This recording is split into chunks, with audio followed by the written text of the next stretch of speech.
Okay, I'll go ahead and get started with the afternoon session. My name is Roché. I'm a senior staff attorney with the Children's Immigration Law Academy here.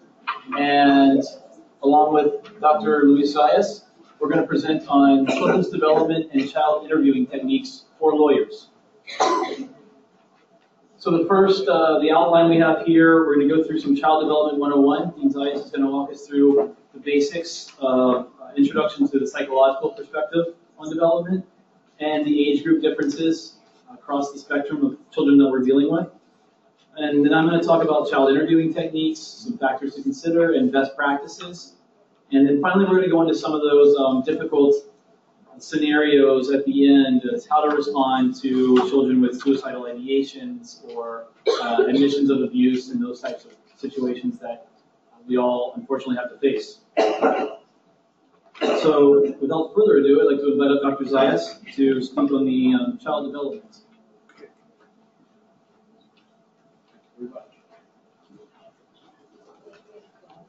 This time I'll stand behind the mic and be able to be heard more clearly. I'm going to give you a crash course on child development, trying to get at issues that are of particular interest to this group, what I think is of particular interest to this group.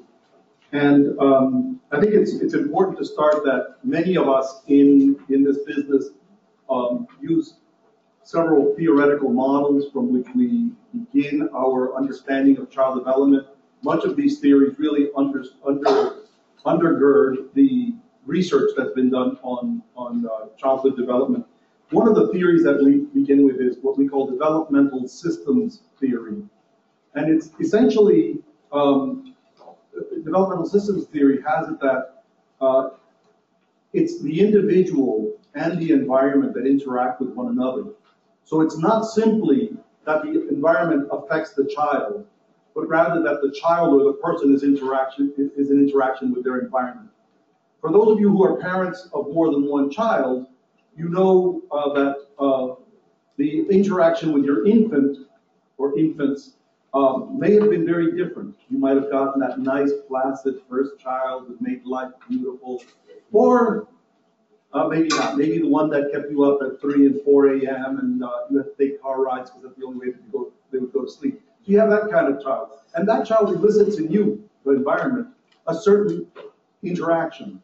So that's happening at the same time. The child is growing up in that environment. Then you get the second child who's a really sweet, easy baby, who sleeps through the night and eats okay, and you behave towards that child differently, and that child gets further reinforced with your interaction. So we call those developmental systems theory, how schools interact with our children and how our children affect schools. All of that is built together. So that's why we focus on not just the individual or the environment, but the individual and the environment in interaction. Another important element, or another important theory, is what we call family systems theory.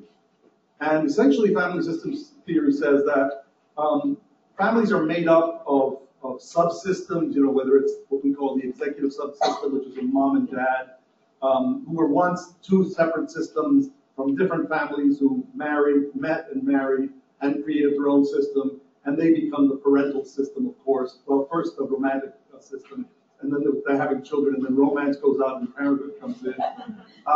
And so, you know, we begin to set the boundaries, the way that children should behave, how we interact with one another as partners in parenting. And family systems, when something happens, when a parent is deported, that leaves the other parent or that family system in some disarray, and things have got to happen. to readjust the family system. I'm talking in theoretical terms, but we know that what happens, the one parent is left alone, there's economic hardship that happens, and then the impact is on the psychological functioning of the parent, and that is visible and transmittable to the children. The oldest might feel like he or she may have to drop out of school to help the family because Papa is no longer here, or whatever the case is, he's back in Mexico and doesn't help us, and then, or I've got to help with the siblings, and that system has to readjust itself. And in family systems theory, we say that there are really three key components. One is cohesion. We try to keep families together. As a unit, we try to remain together, and we have these boundaries that are relatively porous. People can come into our family, people can leave and be influenced by the outside world. But the idea is cohesiveness. The other one is the other factor is adaptability. So a family has to adapt. Your children grow, right? They develop, and they have different demands on you. They go to school, they do all sorts of things. So we as families have to adapt to those needs of the children. And we're going to handle a 5-year-old differently than a 15-year-old, right? So we need to adapt as a family to the growing and developing, maturing child. And the third aspect of family systems is communication. How well does a family communicate with one another? And so we have developmental systems theory, family systems theory, and finally I bring to it also cultural psychology. Not all families are the same. Not all cultures expect the same ways in which parents or families will function. So among Latinos, we talk a lot about familismo or familism, and it's this kind of centrality of the family in the person's life, to identity, to one sense of obligation. It's not only something we see among Hispanics. We see familism across cultures. It's just expressed differently, depending on the culture. So you may hear about filial piety in Asian cultures, which is a familism of sort, but has a different set of kind of beliefs and behaviors that go with it. And so culture does influence how parents raise their children, how the couple will interact, and how the siblings will interact, and how the children will interact with adults. So the good thing about Spanish is we have the formal, usted, and the informal, tú, and we expect our children to treat elders differently, and it gets expressed in our language.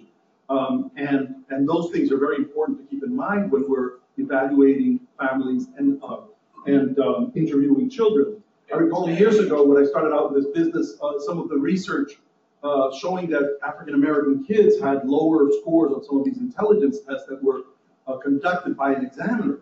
And what happened was, it wasn't that the kids were any less smart than anyone else, but when they were across from the examiner, they came to the table with a certain set of beliefs and behaviors that their parents inculcated in them, and that was respect for the elder. So they would sit there, and most of the time they were less concentrated on the exam than on pleasing the adult. So as a consequence, they didn't do as well in the testing as they could have, because they brought to the table those sorts of backgrounds. We see it a lot in the clash between the children, Latino children in schools, and our method of education. We tell kids in this country, speak up, raise your hand, and then at home you say, mijo, be quiet, pay attention to your teacher, don't question your teacher. So we've got these conflicts that come out of the cultural background. It's not that the child is deferential necessarily, it's that they, or not achieving academically, they may be operating from what they hear at home, which is respect, be quiet, don't disrupt the class. When in fact, we in the US want the kids to be spunky and ask questions and throw out ideas and get the class going and kind of animate the discussion. So those are the sorts of theories that underscore a lot of our understanding of childhood development. Now we take the infant and we cut across right through adolescence. We can go back to the Swiss psychologist Jean Piaget, who talked about the pre-operational phase when a child really, everything is egocentric, it's about me, and they see the world as related to them rather than the world as something out there. And that's usually in the early childhood period, and we can see that every day with our preschoolers. How it's all about them, right? And then they run for president. Then sorry, I can't help myself. Tick disorder right now. Then they move into concrete operations, which is literally concrete, which is if you have a bad force like ISIS, you just bomb the hell out of them. That's very concrete thinking, and we see that in middle childhood. With the thinking is very clear. It's black and white, right or wrong. So you may ask children to make moral decisions about if there's a man whose wife has a very bad terminal illness, and he knows that there's a pharmacist who has developed a treatment for that illness, and he goes to the pharmacist and says, I don't have the money you're asking. Can you give it to me at a discount? The pharmacist says, no, I can't. You have to buy it at the price that I say. But my wife is dying. And so the man waits and breaks into the pharmacy and steals the medication and administers it to his wife. You ask a child, was he right to do that? Was he wrong to do that? And a child might say, oh no, he was wrong, because he broke the law. And there's that kind of concrete thinking. We tend to think of that moral argument differently later on. We say, what's the value of a human life? Are we kind of transgressing a human right, which is the life of the spouse, versus the human-made law, right? Typically man-made law, that say you can't steal. Your wife has to die because you can't afford the medication. So children will give you very concrete. It's in adolescence when, by the way, this obviously goes along with brain development. But when we enter formal operations and the adolescent can begin to think for himself and herself, and they can think in abstract ways that are outside of themselves. The famous experiment by Piaget was of two beakers of water containing the same amount of water. One was a slender cylindrical one, and the other one was a kind of wider one, also cylindrical, so that the water levels were different. But we know that the contents are the same. You ask kids, which one has more water? And the younger child will say, this one. But an adolescent, without having measured whether it's an ounce or two of water, they'll be able to tell you they're about the same, because this one has kind of volume as opposed to whatever height, and they can think about that. You can propose. That's why we have physics, for example, and geometry in high school, not before, because we have to think in highly abstract terms, which I failed, geometry and physics. Which is why I'm a social scientist, not a hard scientist, certainly not an engineer. So we see the progression, and those are important things to understand, because when we are interviewing children, we have to operate at the level that we have to be mindful of the operational level that they are at. Remember the two pictures I showed, or the drawings I showed this morning? He was talking about, the boy associated with the smoked cigarettes and had guns, and those things went together. Sometimes you have non-smokers, vegans, who have guns, and then you have bad guys who carry guns and don't smoke or whatever. So a younger child may just see those things as part of something together and not separate. So we would need to understand that as we're interviewing the children. As I mentioned, at the early stages, we have a much more egocentric view of the world. My mommy died because yesterday I disobeyed her, when it has nothing to do with it. Or, in the case of many of the immigrant children I've seen, they begin to harbor a sense of responsibility, because if I hadn't thrown a tantrum at Walmart and all those people looked at my mommy and daddy, the police would not have come the next day and caught my father, when he was turning left with a bad taillight and was arrested. And they begin to see it as, it's my fault because I did that. And that begins to create a sense of guilt that we as therapists must help the child overcome. And but as they get older, the child should be able to understand that there's no relationship between the broken taillight and the left turn and what I did yesterday, for which my father stopped, or what I did yesterday when I threw my tantrum. Well, hope your adolescent doesn't throw tantrums at Walmart. But they can make the difference. One thing does not necessarily have a correlation, or certainly a prediction, or a causal relationship to my father's incarceration, detention, and incarceration. And so as we interview children, we can work with the capacities that they have.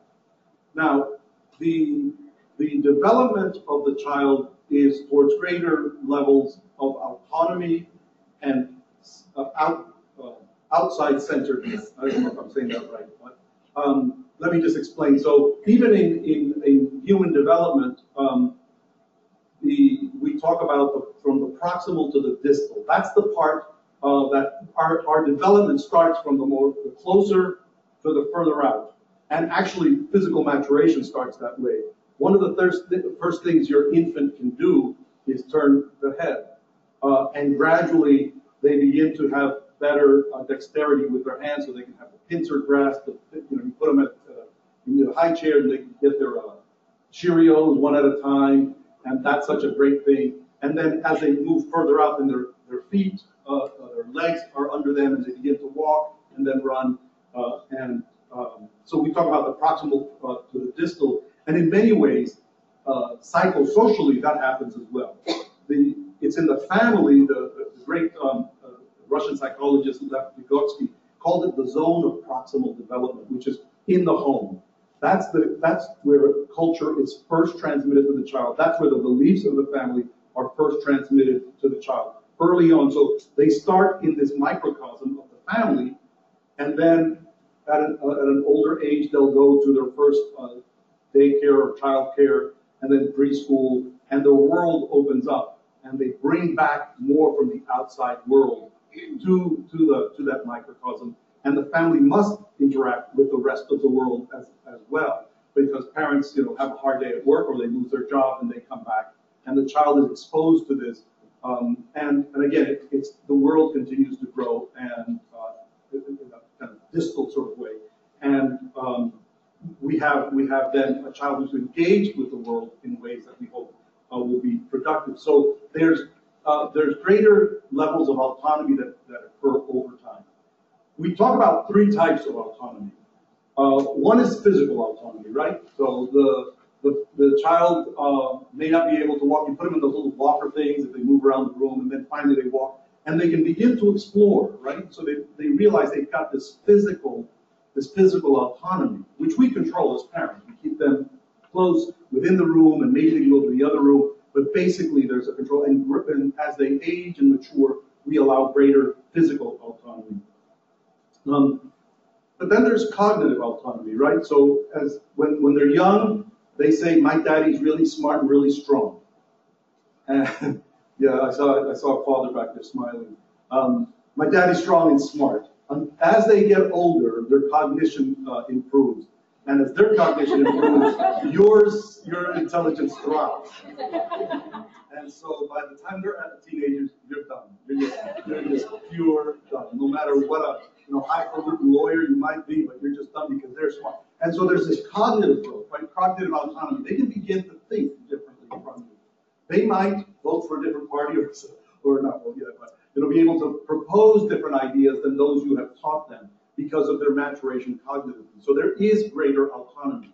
And going back to family systems theory, we have to allow for that kind of growth, and we as a family must adapt. As parents, we must adapt to that growth.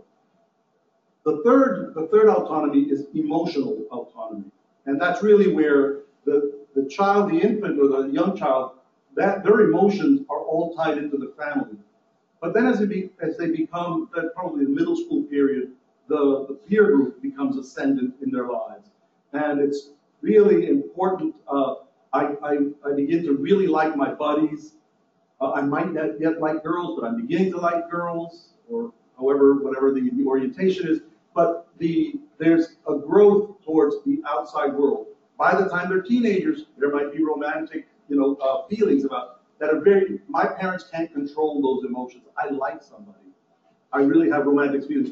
There's that autonomy that parents try to control, but just simply doesn't work. They will develop that sort of emotional autonomy.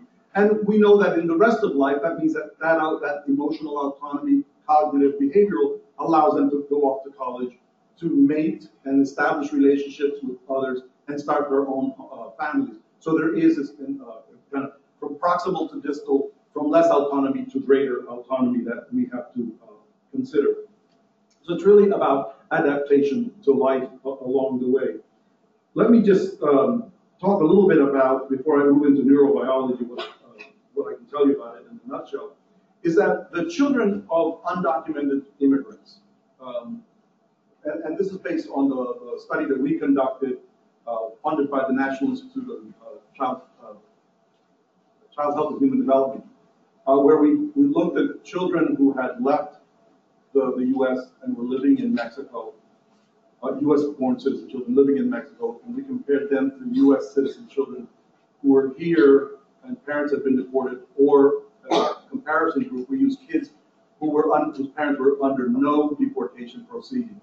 And what was interesting across the three groups, besides the effects of mental health effects on kids living in Mexico who felt this depression and anxiety, separation anxiety was more evident in the U.S. kids because of the possibility of their parents suddenly being separated. What we did find is that these children operated under certain rules, and we were able to distill them. There are many more, but we distilled them to two core rules. Be quiet, and that's don't tell people who we are, that we're undocumented. And children begin to, kind of internalize this idea of keep quiet, don't tell anybody. So the children are always mindful of where they can talk about, their family in Mexico or somewhere else, and where they can't, where they can talk about their parents and where they can't. So it's be quiet. That's the first rule. The second rule is behave. Sit still. That's the second rule, because we saw it a lot in the children who said, well, when we're in the car and my parents are driving, I notice that they're always watching for police. And I remember one boy said, not just like regular people watching police, but there's something about the way my parents watch for police. They don't want to be stopped. Because and they always tell us, sit down, sit still, sit still. There's a border patrol car coming or a police car. And the children must suddenly get tense, se trincan, because they have to sit still, so as not to draw attention that might jeopardize their parents. So they have these rules and responsibilities. And I want to go back to that element of guilt, which is when the child does misbehave and something happens, whether it's associated with their behavior or not, where a parent is detained and deported, they then may feel guilt. And that guilt can become in time shame, which is probably more devastating. We should all feel guilty at times, because that means we have a conscience, right? And we feel that we did something wrong, we know it. And that says, guilt tells you did something bad, or you failed to do something good. Where shame says, you are no good. Not your act, but you are no good. And one of the things as therapists, we try to avoid moving from that sense of guilt, again, which is good, right? Because I might not strike somebody or take something from them because I feel guilty afterward. But shame is much deeper, and it can lead to very deep depressions, and in some instances, suicidal ideation, and perhaps suicide, when people feel so ashamed of something that they have done. Let me just make sure I've got it. And we see also what we call hypervigilance in the children of undocumented immigrants. They must always be on guard. There's never a moment in which they can feel that they can just relax. Even in the privacy of their home, they cannot relax entirely, because there may be that ICE or border patrol or the local police, even if it's for nothing else. There's always that constant hypervigilance. Vigilance. And so it's important for us to know that as you're meeting families and interviewing kids. And I want to now talk a little bit about the neurobiology of stress and trauma. And if you want to have some fun reading and very informative reading, there's a book by Sapolsky titled "Why Zebras Don't Get Ulcers." It's a great book because it really speaks to the issue of how we are built, evolutionary-wise, across evolution, to deal with stress. So we have this you've heard about the fight, fright, and flight, fight, flight, and now even freeze behavior, which is when we're faced with something, we either will fight it or we'll flee, and in some cases we'll freeze, which is something a newer construct that's been added to those. And what happens is that in wild, I guess out there where the zebras are, in the wild, animals have to have this, so they tend to fight or flee.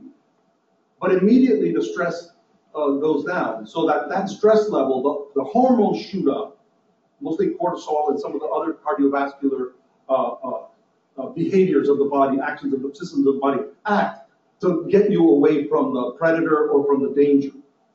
And then the animals will return to their regular, easygoing ways. They don't have that stress. And so consequently, they don't develop ulcers. But humans are different. We look at stress very differently. It's not just the danger of the lion attacking me if I'm a zebra, right? That's a different danger. But as humans, we're constantly concerned not just with our physical safety, but with our psychological and emotional safety. And the children that we have seen are constantly having their neurobiological systems on, because they're constantly aware of what can happen. There's no surcease from all of this, the fear and the possibilities of things that could happen to them. So that's what we call in our world stress, right? It's on your mind a lot. It causes you to lose sleep. Maybe you lose concentration, and people around you will typically notice that you're stressed out sooner than you do. They say, "Man, you look stressed out," and you say, "Well, I'm not," but we often don't see that. So what happens is that the neurobiology, that switch is always on for those of us under stress. Some of us can take vacations and things like that and help us. But think about the child who can't cross the state lines because their parents cannot either go across an international border or even a state border because of the fear of being caught. So that stress is always on. And what we do know is that begins to affect the brain chemistry, and can lead to lower levels of attention, it's called executive functioning, which is up here. The ability to make decisions and make judgments, that begins to get impaired. And we do have evidence from it's called the ACE study. ACE stands for Adverse Childhood Experiences, where when the allostatic load, that is all of the load that comes on the person from the outside world, all of this tension, all of this vigilance and concern, and where all of these systems are mobilized, physical systems are mobilized, when we have greater levels and both intense and prolonged stress, there's a decay in cognition, in decision making and behavior. And we have correlated that, we as scientists have correlated that ongoing stress with adulthood chronic illnesses. So it might be anything from gastrointestinal disorders to things like diabetes and asthma and others. So it's a constant. It's this kind of constant effect of the stress that we face, that the parents of the children, the individuals you may represent and their children are constantly facing. As you've all heard, of the brain, especially of the male, isn't really entirely developed until about age 25. Women's brains develop a little bit sooner. And for those parents who have teenagers out there, use that line with them, especially with your sons when they want the car. And you say, no, you can't have it. Your brain's not developed yet. I was very unpopular with my son when I said that, but I kept him from working the family farm. Anyway, so I think I run through all my notes. But anyways, that's Child and Human Development 101. I'll be happy to answer some questions when we come back at the end. Thank you. Oh, and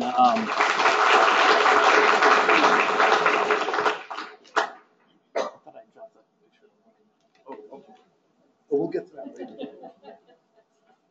okay, so I'm going to get far less technical and really try to get practical about best practices for how we take all of those factors that Dr. Zayas was just talking about into account when we are interviewing these children, when we're dealing with them, when we're dealing with their parents who are also under tremendous amounts of stress, right? And really what this boils down to, is a couple factors. You want to build rapport with the kids. You want to always take into account the physical setting that you're in, and the way you phrase your questions and answers.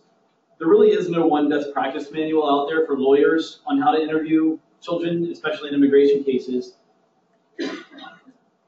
And I relied a lot on forensic interview literature, on social work manuals, and even guides on questioning children.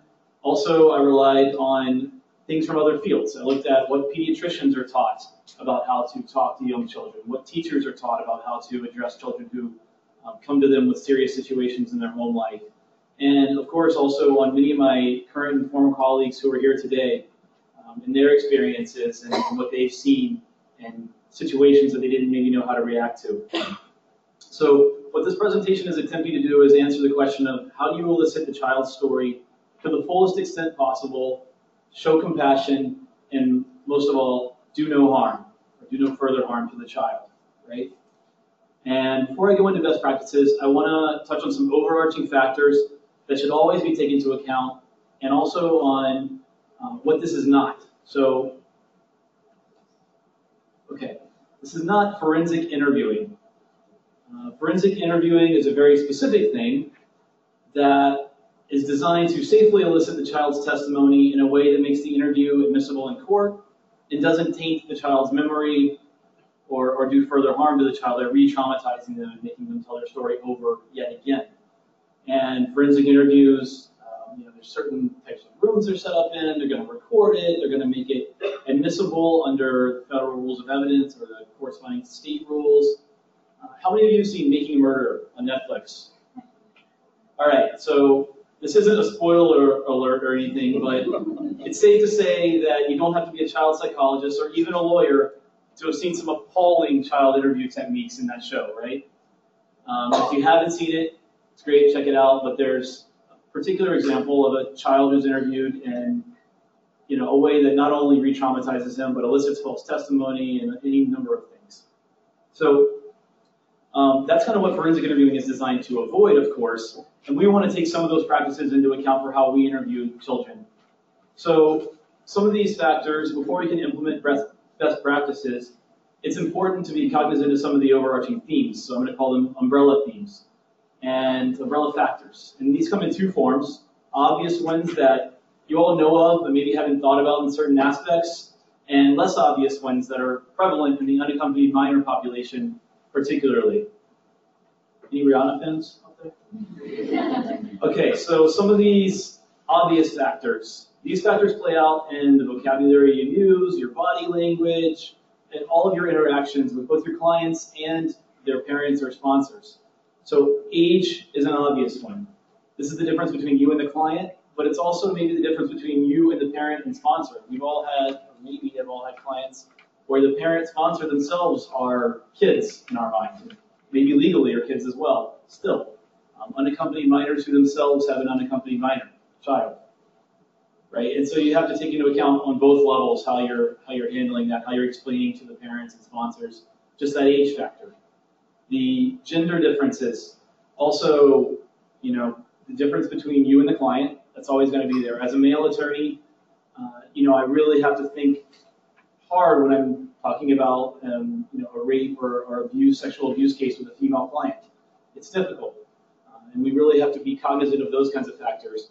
but also the differences maybe between clients. Maybe you have siblings, a boy and a girl, and you're trying to explain something to them about their legal relief based on the same underlying set of facts, the same things that happened to them, and yet you might have to take that into account and explain it in a slightly different way to each of them. The cultural factors here, and I say here these are myriad. There's a great Department of Justice best practice manual on trauma, and it states that interviewers and investigators must consider the influence of culture on perception of experiences, memory formation, language, linguistic style, comfort with talking to strangers in a formal setting, and values about family loyalty and privacy when questioning children and evaluating their statements. And that goes straight at what Dr. Zayas was talking about maybe at home they've been told, don't talk to strangers about, certain aspects of our private life, and especially in this weird formal setting that all of a sudden they're in, and sitting in front of someone who's maybe for the first time in their life wearing a tie while talking to them or whatever it is. So just things to have in mind. Socioeconomic factors, probably obvious. This goes to education levels, your dress, your vocabulary, all of those things that you have to take into account. And it's also important to note, it's one thing to have certain vocabulary that we use in English when discussing legal terms, but the Spanish vocabulary as well, whether your Spanish maybe is more formal because you only learned it in school, or maybe the opposite of that because you learned it in wherever you were living, but just the vocabulary in both languages that you use, important to keep in mind. So some of the less obvious factors. And trauma. What's the definition of trauma? I'm going to throw it up and ask Justice Stewart. Anybody, attorneys out there, Jacobellis v. Ohio? Justice Stewart's famous line? Right. I know it when I see it. Boom. Know it when I see it. I'm not going to try to define exactly what is trauma, because there are a myriad, possible ways someone's been traumatized. You kind of know when you see it. You know when these children have been through too much, and most of the ones that we deal with have. But it could be direct trauma, direct abuse, or direct violence that's happened to them. It could be witnessing traumatic events, or it could have, if nothing else has happened to them, the journey alone in most cases was probably traumatic, right? Coming unaccompanied from their home country to the United States through Mexico. And how does trauma affect kids? The same DOJ manual lays it out really well, and there's actually, the bibliography is in all of the packets here. So I blew that up to a full page so you can reference all of these things that I'm talking about. Children who have been victims of maltreatment or witnesses to violent crime often react uniquely to their experiences. Interviewers must be cognizant of factors that mitigate or enhance the impact, as trauma symptoms may interfere with a child's ability or willingness to report information about violent incidents. That seems obvious, but it all goes towards, taking these factors into account when you're talking to the children. And as far as chronological age goes, we were just talking about maybe certain ages, kids hit certain kind of milestones in their lives and become more cognizant.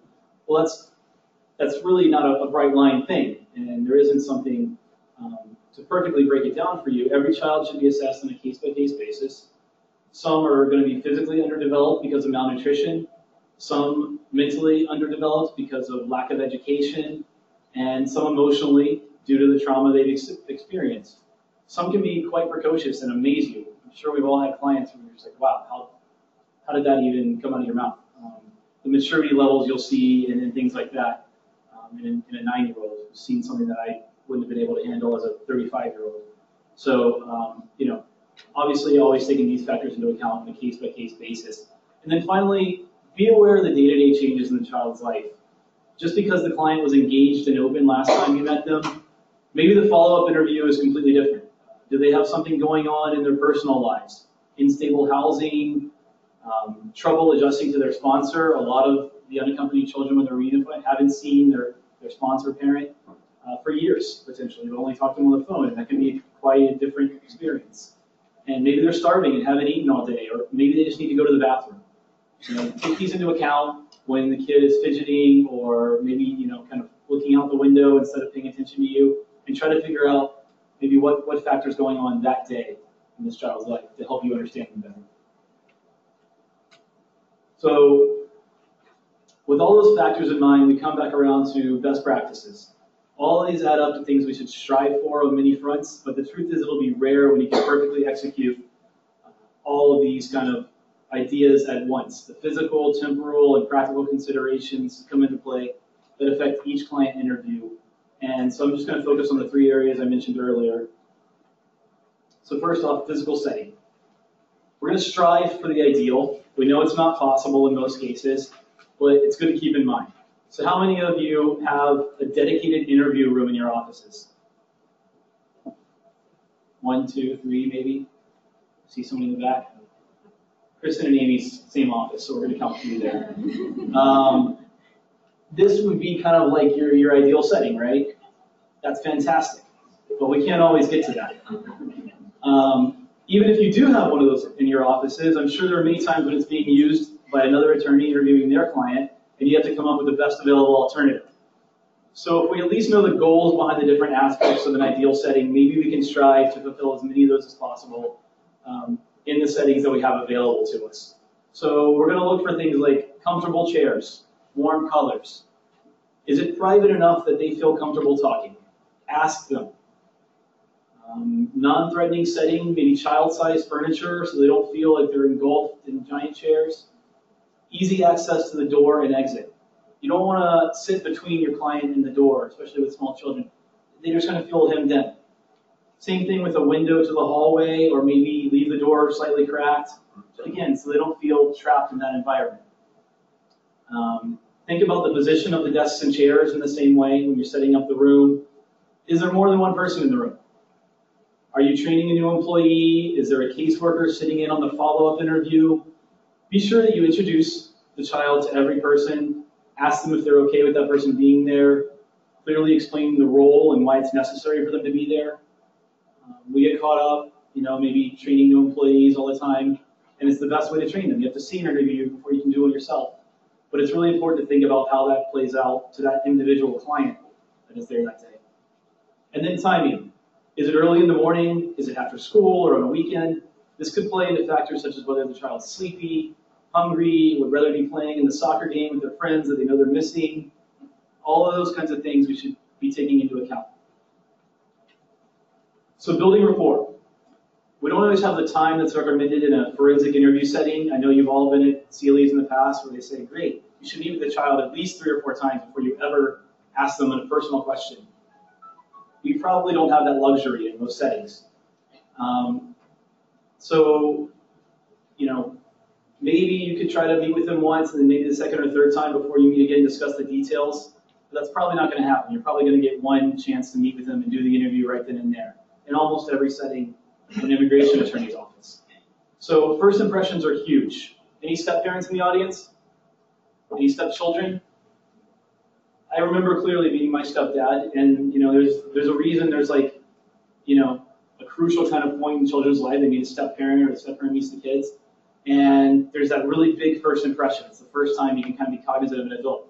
We're not that, but we're important adults in their lives, and they've been told we're important adults. The parents have said, hey, we're going to take you to this fancy office, and you're going to meet with some attorneys, and they're smart people, and they're going to help you. And so this kid is kind of already on guard for how they're going to approach you for the first time. The first impression they get out of that is really important. The attorney should not be unduly friendly with the children at the outset of the interview. And this comes from Jinko Peters' book, also cited there. It may be disconcerting to the child, especially when it's unexpected. Also, it's best to avoid conduct which the child might view as disrespectful, such as addressing them by a nickname before you've asked if that's what they prefer to be called. And going back to the stepdad analogy, there's a reason it's kind of a comedic trope where you see it in the TV show or skit comedy. Hey, sport, let's go throw the ball around. It's almost too nice up front. And children are going to totally be aware of that. They're picking up on all those factors. So you want to maintain that sense of professionalism, but also at the same time try to give them a good, solid first impression. Of course, explaining why they're there and all those factors. So how do you treat them at the outset? You start with small talk, maybe. Jinko Peters points out in the same book that the usual topics you would use in an adult conversation, whether sports, family, don't really work for kids. So it's necessary to put some thought into your small talk. We probably all, and I'm definitely guilty of this, start with, how was school? How was school today? Or how are you doing in school? Kids don't actually like school. So you're already throwing them something that's like, oh, I got to talk about this again. It's all adults ever ask me about. So, maybe you should go into something more about, hey, what are your hobbies? What did you do after school? What did you do yesterday after school specifically? So they can pin in. Kids aren't great at thinking of this concept of hobbies. You don't think of it like that. Just whatever I did yesterday. Give them something small and easy to talk about, and that's a great way to work into that small talk with kids. Why they're there. This is where you want to transition to laying the foundation for the interview, and it's important to tell the child why they're there, the purpose of the interview, and what will happen. Give them the roadmap. You also want to talk about confidentiality obligations. Of course, probably at this time in every interview is when you're going to tell the child, everything you say to me is confidential, and I can't tell anyone, I'm not going to talk to the government. But you also have an obligation to tell them about your mandatory reporting requirements. We do have that here in Texas, and all 50 states have some version of it. And you don't want to tell a kid everything you tell me is confidential, and then have them tell you something and be like, oh, but you know what, I forgot to say this, but I got to report that one. Because then you're immediately going to lose their trust. It's better to tell them at the outset that there are certain situations where if there's a danger to you or if you've been harmed a certain way, I am going to have to talk to somebody, but I'll do it, fully informing you along the way and keeping as few people in the loop as possible on that front. You just want to tell the kid because otherwise you'll lose rapport immediately after the fact if it does come to that. Spanish.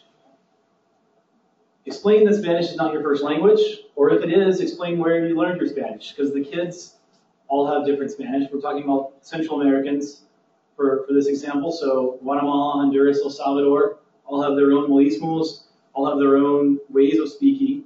And if you learn Spanish in Colombia and speak it perfect, they're still going to look at you like, what's going on here? I don't understand maybe that certain word this person used, or they're trying to figure out why a white guy in a tie is speaking like a Honduran grandfather to them. You want to set that out so they're not figuring that out in their mind instead of focusing on the questions that you've asked them, right? So also tell them it's okay to ask you to repeat something and say they don't understand your Spanish or anything like that. Use simple terms. Again, this is obvious. You're explaining things, trying to avoid legalese, checking with the child constantly that they understand by getting them to explain that concept back to you. When talking to children, there's a natural tendency to change your facial expressions, kind of like when you read a book to a kid. You might open your eyes wide, raise your eyebrows, change the pitch of your voice, and try to tell them it's all going to be okay. A more successful and less demeaning approach is to maintain an adult manner while simplifying the language and the content of your verbal message, right? And then remind them that they're in charge. Younger children especially have probably never heard that from an adult. They've been taught deference to adults and listen to, these authority figures. So, you want to tell them, hey, you can ask me anything you want. You can tell me you want to take a break. You can tell me you don't want to talk about that topic. It's really important because there's a tendency on their side to think, well, you're the adult. You tell me what to do. I'm just here because my parents brought me here or somebody brought me here and brought me down to your office today. So it's really important to try to convey that idea to them. Active listening. This may be the first time an adult has paid attention to them outside of an institutional environment, outside of being interviewed by a CBP officer or something. So, be sure to give them that active listening, that feedback. Also, take notes on something. If they mention they have a soccer game next week, or if they mention that their baby sister is going to be born in a month, take a little post-it note, stick it in your file. I know you're not supposed to take post-it because Maria left the room, so she's not going to yell at me for that. It's not really great practice, but stick a post-it on your file that says "Ask about the soccer game," so that next time they come in, you have something for that small talk to ask them about. It doesn't need to go in your progress notes or whatever. It's just, oh yeah, hey, how's your little brother doing that was born last month? Whatever it is, it just gives you one more way to build that rapport. And this all goes to the rapport building with the point of it all being to convey to the child that you're on their side. You're there for them. One more thing I want to point out is this is the same time period where you're maybe going to get asked personal questions. Do you have kids? Or, are you married? Do you have a boyfriend? All those kind of things are going to come out. It's natural. You're trying to get them to trust you. It's only natural they're going to ask you a few questions. And you're going to need a stock answer for that, whatever it is. The answer really isn't terribly important. You can lie and say, yes, I have a boyfriend, if it's a 17-year-old boy that's hitting on you.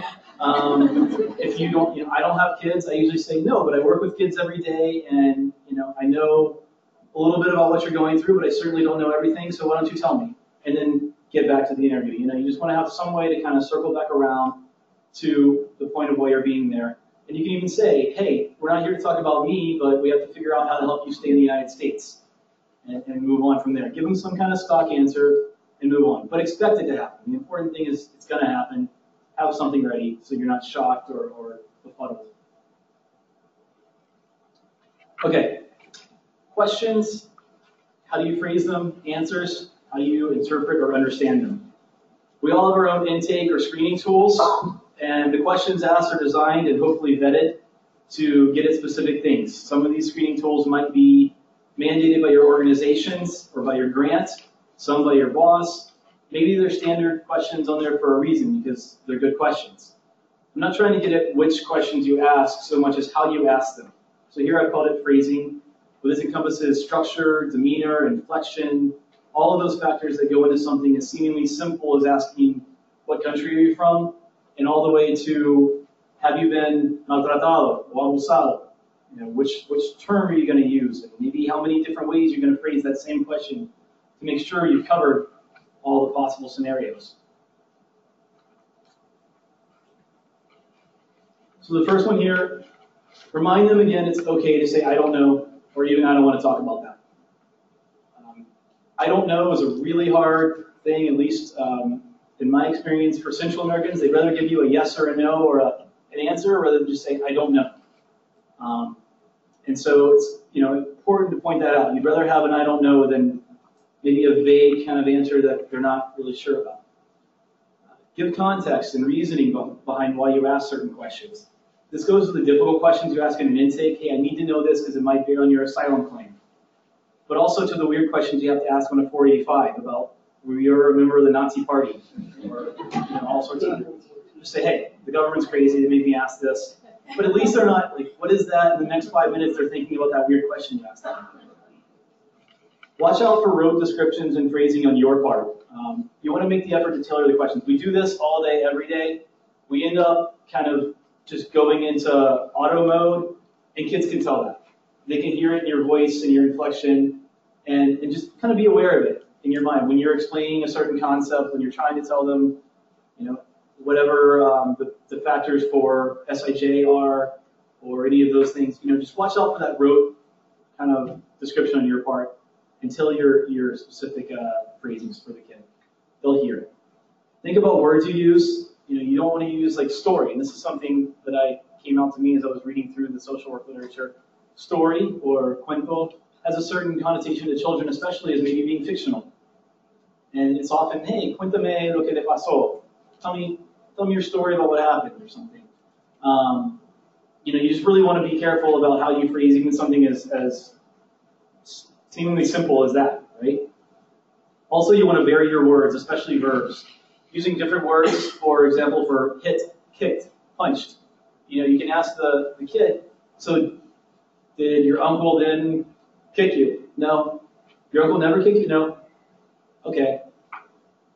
And then he comes around later, oh, but he hit me. He used his hand instead of his foot, and he did that all the time. Just be very careful. Maybe come back around. And even if he says the first time, yeah, he kicked me. Okay, great. Well, did he also punch you? You have to be very specific and just watch out for your verbs. Don't use compound questions. Do you remember when your uncle came over to the house and hit your aunts and then threatened the whole family? There's like 4 different questions in there, right? And the kids still stuck on, wait, do I remember this or not? And the next 3 parts of that are maybe totally lost. So you really want to break them down simple, right? The next.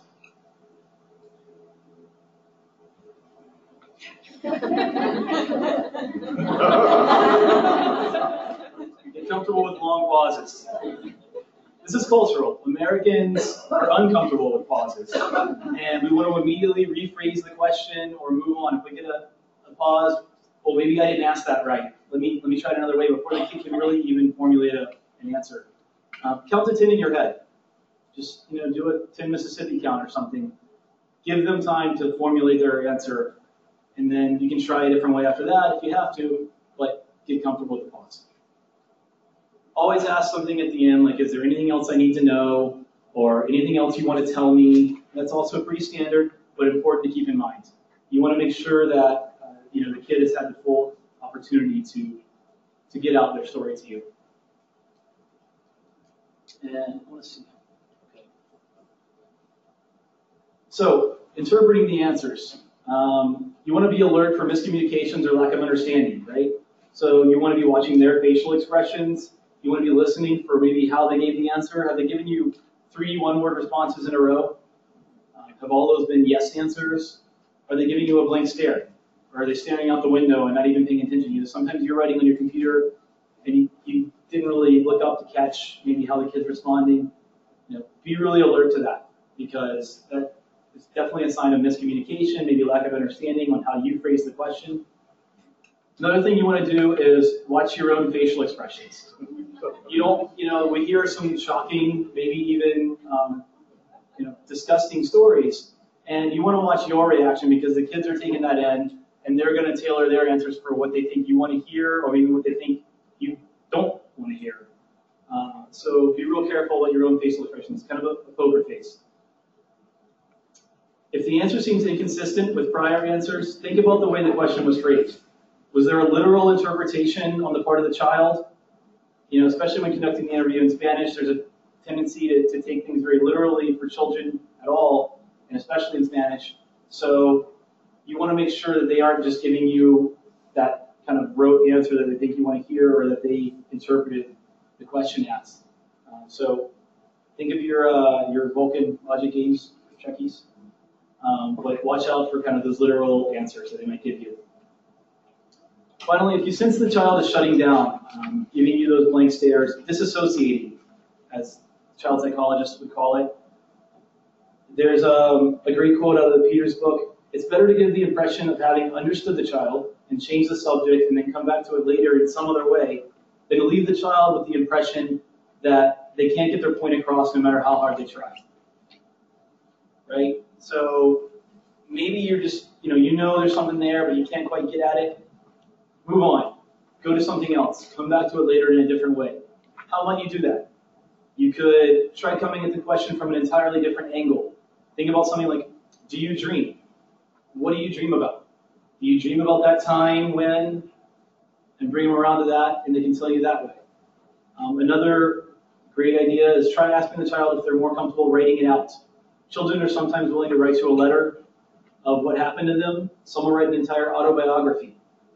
But this way they're able to say more and in more detail than maybe they can by verbalizing their answers. So at the end of all this, you want to really kind of ask yourself a few questions. Did I tell the child the purpose of our talk, why it's important, what will happen afterwards? Did I avoid the legal words and phrases? Did I assume that because the child uses a word, he or she understands that he or she understands the concept that word represents, right? Just because they use it one time in the sentence, it's natural for us to think, okay, they got that, I'm going to keep using that and move on. Make sure they understood what it means.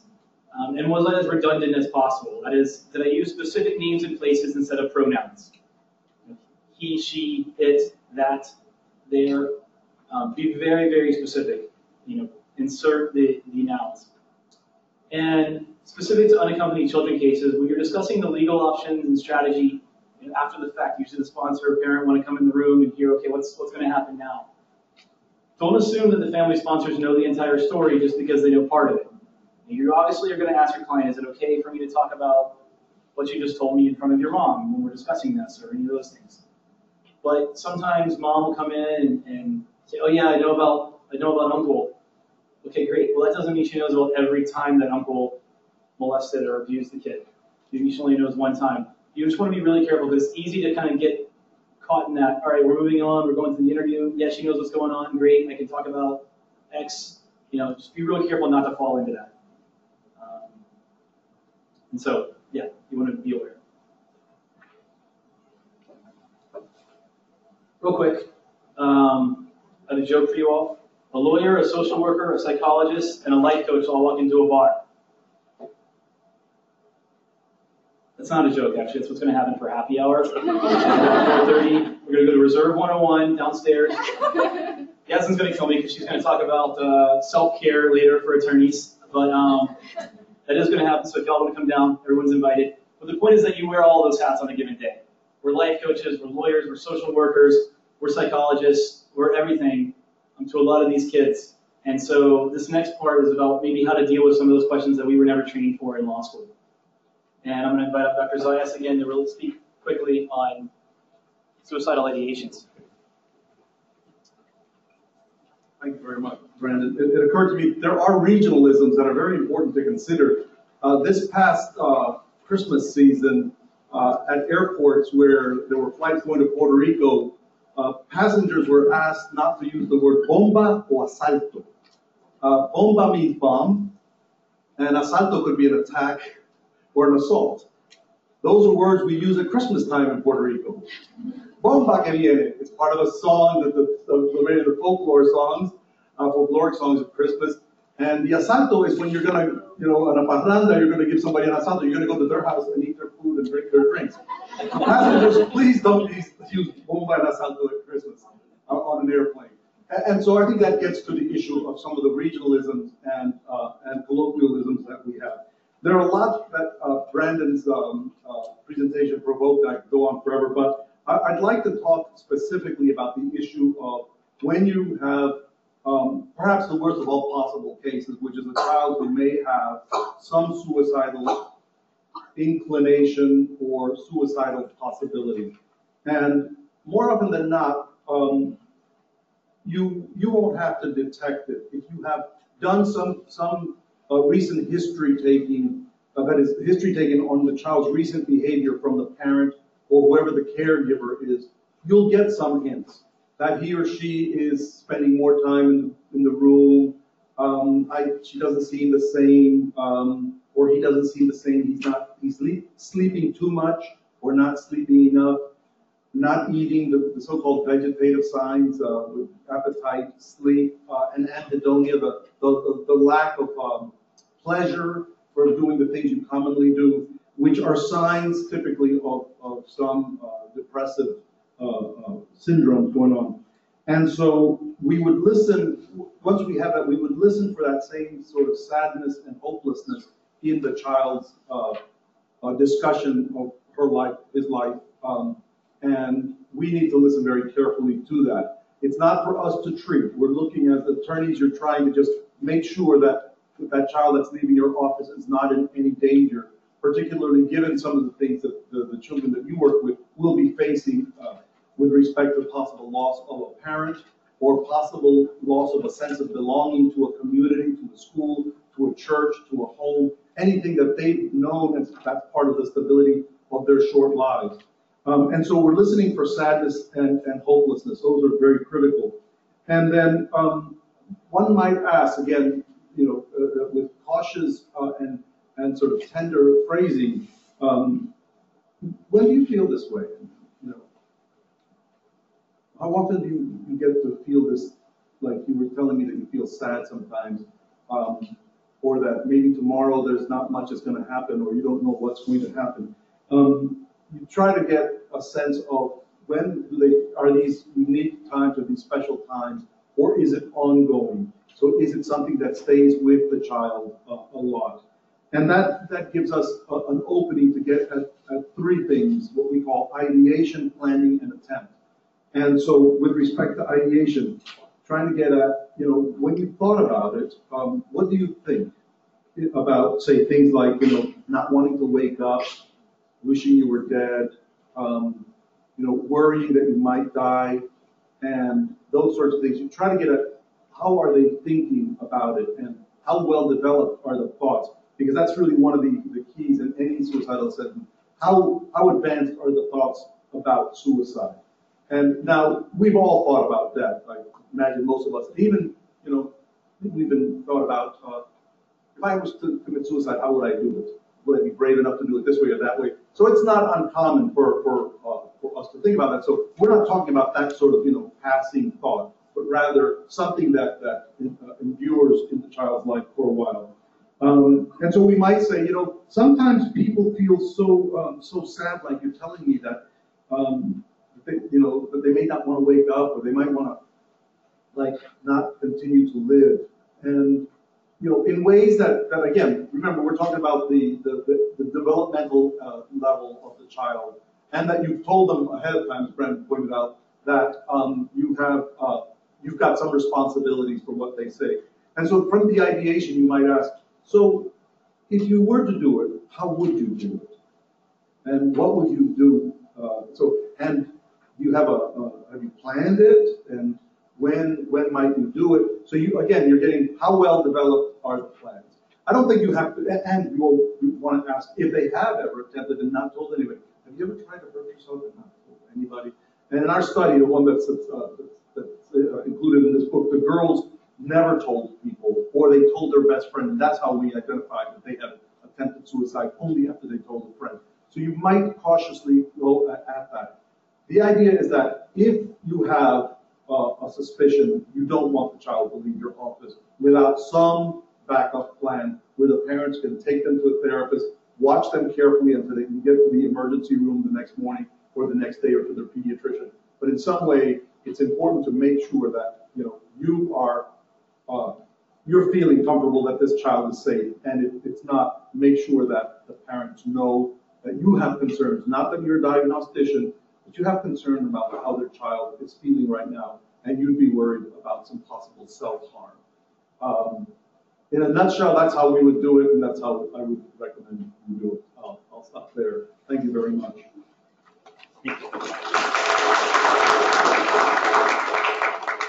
So Dr. Zayas already talked about kind of some signs you would look out for, and this is really a slide that gets at exactly what he had talked about. I want to thank Catherine Gordon for giving me the idea of calling the National Suicide Hotline one morning. So I called the suicide hotline and said, hey, this isn't an emergency. I just want to ask you a few questions. I'm an attorney in Houston. How do you deal with people when they call you on this kind of thing? And it was pretty much exactly what Dr. Zayas said. You can't address it head on. It's okay to say, are you feeling suicidal? Usually people want to talk about it, especially kids. What's that like? Is there a plan?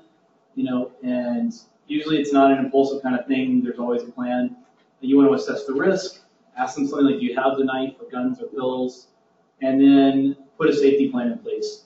Have you talked about your feelings with anyone else? Who in your family are you comfortable talking to? And then get them to the help they need, the resources here. These are two national resources. Lupe and Kristen are going to give us some specific Texas resources for all sorts of things in the next presentation. But this is here in your slides. And then finally, just a few other situations that you might encounter that I wanted to touch on briefly. Admissions of rape and sexual abuse. Maybe someone opens up to you for the very first time. They never told anyone else, and yet they're in your office and decide to tell you that this happened to them on the journey in Mexico or before they ever left. How do you want to react? Well, stay steady. Again, watching the facial expressions and things like that, and ask open-ended, non-leading questions. Let them get their story out, right? And don't say, I'm sorry that happened to you. That implies some level of guilt. It's almost natural to say, oh, I'm sorry you went through that. It's probably better to say something like, look, you're very strong for having gone through that. Thank you for sharing with me, because it'll be very important in your immigration case or to help you. And we're going to get you connected with the resources that can help you deal with that, right? Again, kind of closing it all up, connecting them to the resources. I thought I was plugged in, but maybe we got kicked out. So admissions of drug use and or addiction. Remind them that the drug use could have serious immigration consequences. And this isn't about, I-485 AOS issues at this point, or whether you have to withdraw as their attorney, or any of those issues. But Point being, this is more about trying to get them help. If maybe they're coming to you for, they're saying I have this drug problem, and what do you do? Ask if they have a problem. Do they want help? Draw the line with the parents. Sometimes parents will try to get you involved. You're the attorney. They'll listen to you. Talk to him about that because he won't listen to us. Well, you want to draw the line because, especially on an SIJ case, maybe they're both your clients on some level. And you kind of have to play a real fine role there. You want to keep that rapport with the kid. And stick to the negative consequences of the immigration case. And, of course, try to get them in touch with the mental health or drug counseling they might need. And then finally, one that several of us have seen is the I'm pregnant. And there's a natural tendency when a 16-year-old girl tells you she's pregnant to be like, congratulations. You want to have a calm response, watch the facial expressions, ask who else knows, who else she's told, the family, make sure she can get kind of the emotional support she needs. And then you want to ask if they have or need prenatal care and have the resources available to them to get that kind of care. So those are just a few things that, it's better to at least have some basic idea of how to respond to those situations than be there in the moment and say, hey, hold on one moment, thanks for telling me that. I'm going to go down the hall and ask my coworker how to respond to this. Which you should also do, but at least have something to say right there. So that is this is the same list that's in your packets of all the resources here. There's some great stuff. The Arya Summers Guide is fantastic, and the Arya Summers Guide, it is right here, I want to say. Yeah. The two, one from November 2014, one from May 2015. She has a great indicia of mental health checklist in that guide where you can kind of go through things to look out for kids having mental health issues and stuff like that. And it's designed specifically for lawyers. It's fantastic. That's it. Thank you very much. I think we're going to take a 5-minute break, give people a bathroom break. That one ran a little bit long. And then we'll bring up Lupe and Kristen after that. Thank you. We're going to start right at 5 minutes, so try to... Yeah, really quick. Just break before... Bathroom and come right back.